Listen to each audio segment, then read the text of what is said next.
Today, we're going to talk about something that's going to help you get everything to where it needs to go in the most efficient and effective way possible. It's called the routing framework. It's an AI agent framework. And if you've ever asked who's handling this or caught yourself forwarding emails all day, this episode is going to be for you. And this is going to be how you make sure every task gets to the right person automatically. Before I jump in, though, if you benefit from listening to this podcast in any way, I would love it if you wouldn't mind giving us a review wherever you get your podcast. Do us a favor. And really, most importantly of that is subscribe. And I mentioned this during the last episode, but over 80% of our listeners are not subscribed. It's just a shocking number to me, and I'd really love to get that down to under 50% by the end of the year. So if you don't mind, please hit the subscribe button. This lets the algorithms know that this show is worth sharing and showing to more people. Thank you. Let's get into this episode. At its core, the routing framework is simple. It's about recognizing what kind of task or message just came in and instantly sending it where it belongs. That way it gets to the team member or the tool that's best equipped to handle it. So let me show you I'm going to show you a sample one. This is just a very, very simple routing framework. And for those of you that are just listening, that is completely fine. You're not missing anything. Just imagine you've got a workflow where this one starts with a form submission. It could start with a phone call.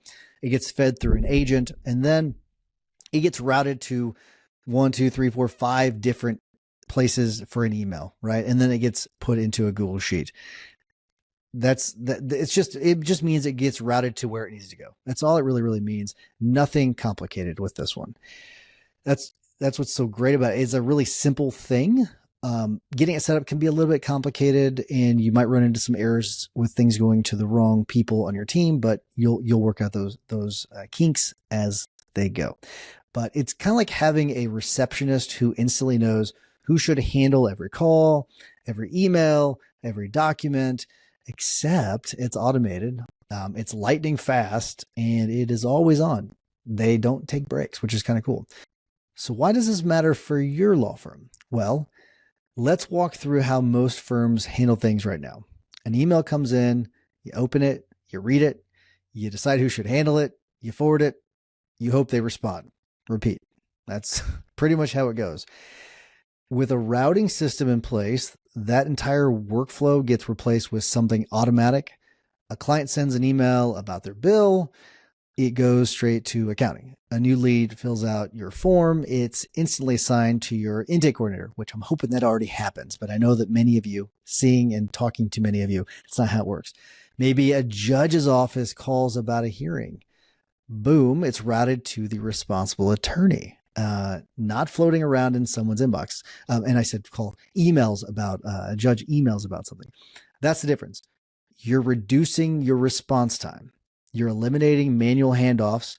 You're freeing up your team to focus on the work that actually moves cases forward, which is the most important thing. If you've never read A World Without Email, I recommend that you do. This is a big part of what they talk about. But let's kind of zoom out and look at how maybe other industries are doing this. Look at Zendesk, for example. They're a customer service platform. They use routing to categorize different incoming support tickets. Those are automatically tagged, and then they're sent to the right agent based on urgency, topic, language, you name it. And they saw a 70% reduction in response time. It's incredible. Customer satisfaction scores also went up, which is awesome. HubSpot, they do something similar. They automatically route new leads to the best salesperson based on territory, availability, or product interest. And that for them, that means that prospects aren't waiting, and conversion rates are going to go way up. And this isn't, we're not talking about theory. This is something, it's a high impact process. And you can easily do the same thing in your law firm today. It's not something you have to really wait on. You can do it in an afternoon really easily, maybe not even that. So how can you start with this? Well, the first thing you're going to want to do is make a list of the types of requests that you see often. maybe they're billing questions, client inquiries, court scheduling, depositions, case updates, you name it. We all have several that we get and it depends on our practice area. But the next thing you're going to want to do second is decide how you want those routed. Maybe your billing is going to go to your admin, case man, or office manager. Maybe new leads are going to go to your intake person. Time sensitive case issues, those can go directly to a case manager or to the assigned attorney. So you kind of figure out where the routing goes. And then the next thing you're going to do third is you're going to set it up using non-code automation tools. You can use N8N, Zapier, Make. I've mentioned those quite a bit. Those are some of the most common ones, most popular, and really easy to use. Of those three, I think Zapier is the user interface is the worst, but N8N is my favorite, and Make is also good. But those are going to let you've got those set up. They're going to let you read incoming emails, messages, form entries. You can shove everything into this. They're then categorized, and then those are then routed instantly by the AI agents. So just start with one thing. Don't try to jump into different areas. Start with one thing. Maybe you're going to start with routing all new leads from your website directly into your CRM, and then you start assigning them to intake, right? That's maybe a simple one that you could do. It's pretty smooth. And again, I'm hoping that you already had this set up through your website company, but if you don't, this is something you could do with it easily. But once you have that part smooth, you can then expand to other areas. And this is something with your website too, where it could read, maybe you can use it to say it's reading anything that's submitted on top of, like all the case details. So you can have the agent read all the case details, because sometimes what people do is they'll mark the wrong type of practice area that it is if you've got a form on your website. You can have it verify that that's the correct one. And if it's not, it can then route it to the right area. So that's another way of looking at it. Because maybe you have a big intake team and you have people that handle different types of practice areas.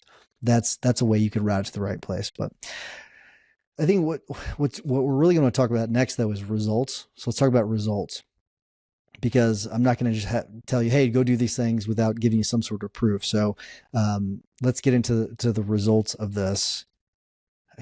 I'm trying to give it the words, and it's not working. So give me a second. That's the problem with the prompter. Businesses that use automated routing are reporting up to 50% faster response times. As I mentioned, Zendesk reduced ticket misassignments by nearly 90%. I mentioned HubSpot earlier. Their lead conversion rates have increased by over 20%.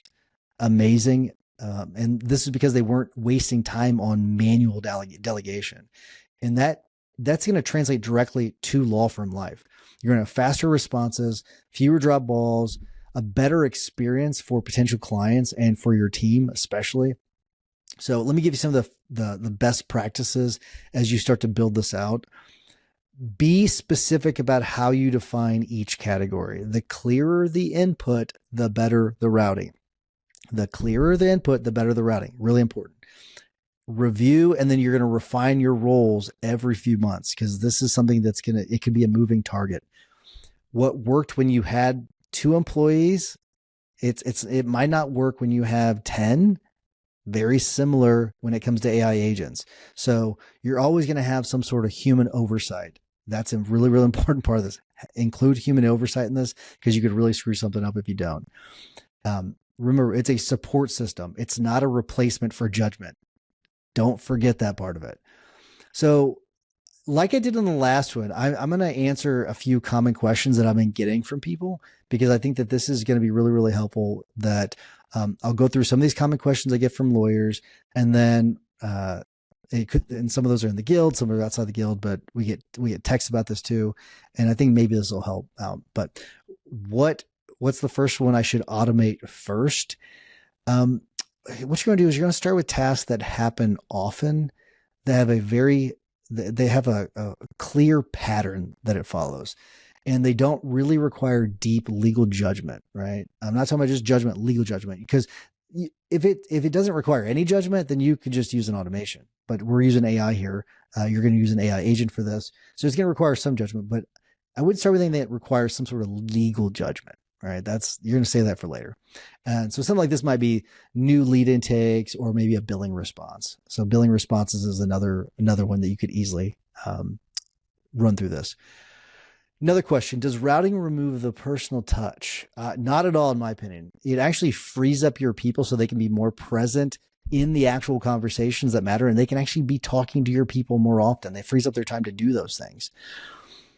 Another question I get, how do I know it's working? Well, just track a few simple metrics, track response time, number of misrouted messages, how long a lead sits before follow-up, and compare those to what you're doing now. And the improvements should be pretty obvious. You don't have to overhaul your entire system overnight. Just take one repetitive task, build a routing rule, test it, and then expand. It's really that simple. That's how progress happens. Just one task at a time. You do one clean automated handoff at a time. That's it.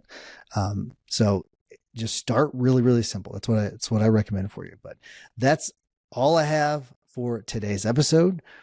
This routing framework, it's simple, but the payoff is really, really huge. This is one where it's a simple one, but the payoff is one of the best of the frameworks. So you're going to get faster response times like some of the other ones, but more accurate task assignments and a team that knows exactly what to do without needing to ask, which is another really cool feature of this. But again, thanks again for joining me for this Saturday episode. If you want to share how you're using routing in your firm, I'd love to hear it. Or if you've got questions, send me a text, 314-501-9260. Until next time, remember, consistent action is the blueprint that turns your goals into reality. Take care.